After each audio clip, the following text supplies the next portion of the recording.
Parashat Vaïchi. Nous assistons à un moment extrêmement important, extrêmement tragique aussi. C'est le moment où Yaakov Avinu réunit tous ses enfants et Asfou pour leur révéler la fin des temps. Et juste après, on a l'impression qu'il les rassemble de nouveau, Hikavtsu, de nouveau, un terme qui veut dire rassembler. Et Rashi de nous expliquer que, en fait, il y a eu un contretemps. Yaakov Avinu voulait dévoiler le Ketz, Venistalka Shrina Mimenu.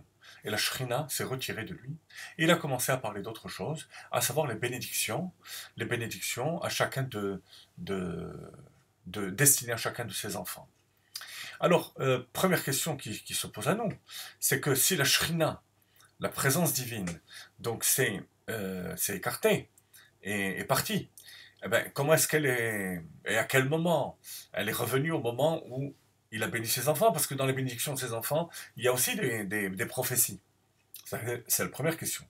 Deuxième question, pourquoi est-ce qu'il a fallu euh, freiner Yaakov dans ce désir louable de révéler la fin des temps? Et troisièmement, s'il y a une raison à cela, comment se fait-il que Yaakov Avinu ne l'ait pas trouvé, ne l'ait pas senti de lui-même? Yaakov Avinu fait partie des trois Avot qui étaient Merkava, le char céleste complètement annulé à Kadosh Baruch Hu. Alors, en fait, il faut tout d'abord définir ce que veut dire Shrina.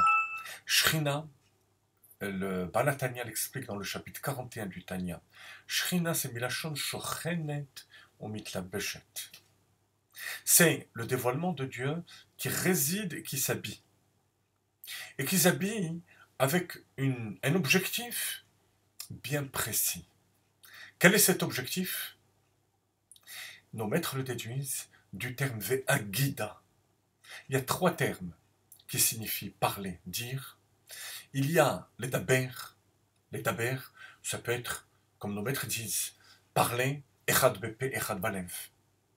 Des paroles dans la bouche qui ne correspondent pas aux paroles qui sont dans le cœur. Donc une parole superficielle.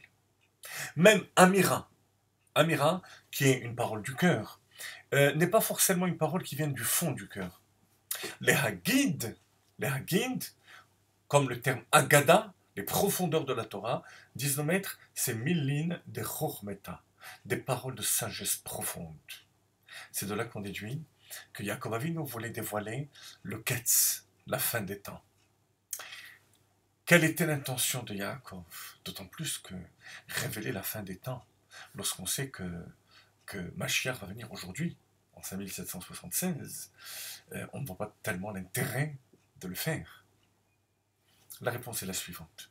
Si Yaakov Avinu avait révélé la fin des temps, elle se serait produite bien avant. Il y aurait eu une telle motivation de savoir, je donne un exemple, que la fin des temps, c'est la sortie d'Égypte, donc 210 ans plus tard, que les bénis Israël auraient mis le paquet, comme on dit, pour que ces 210 ans ne soient que quelques années, voire quelques mois, où on aurait mis toute notre énergie pour en finir avec la galoute.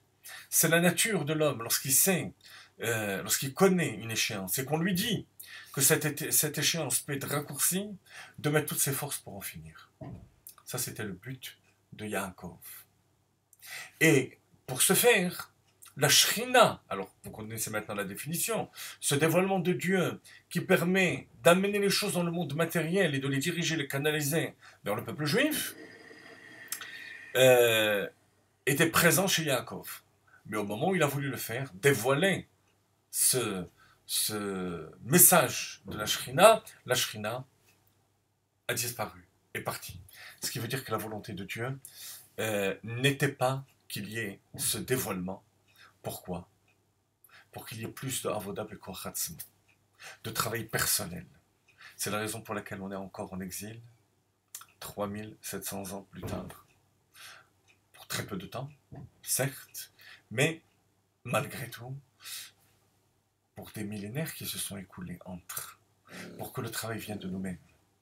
Akadosh Baruch Hu est prêt à souffrir lui-même, parce que Dieu souffre de l'exil, et faire souffrir le peuple juif, et tous les événements qui se sont produits pour qu'il y ait le travail personnel.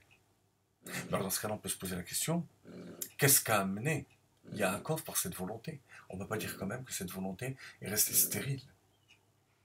Alors la réponse est une réponse assez profonde, mais je vais vous en dire la teneur essentielle, c'est que lorsqu'un tzaddik révèle des secrets qui sont relatifs à la délivrance, au ketz, certains tzaddikim, le Rambam, Rabbeinu Bechaye, le Balatania, ont donné des kitsim, des moments qui étaient propices à la fin des temps, ils ont activé de ce fait, de manière makif, comme la Chassidoute explique, de manière transcendante, dans ce sens qu'ils n'ont pas révélé la date exacte, mais ils ont dit que c'était des moments propices,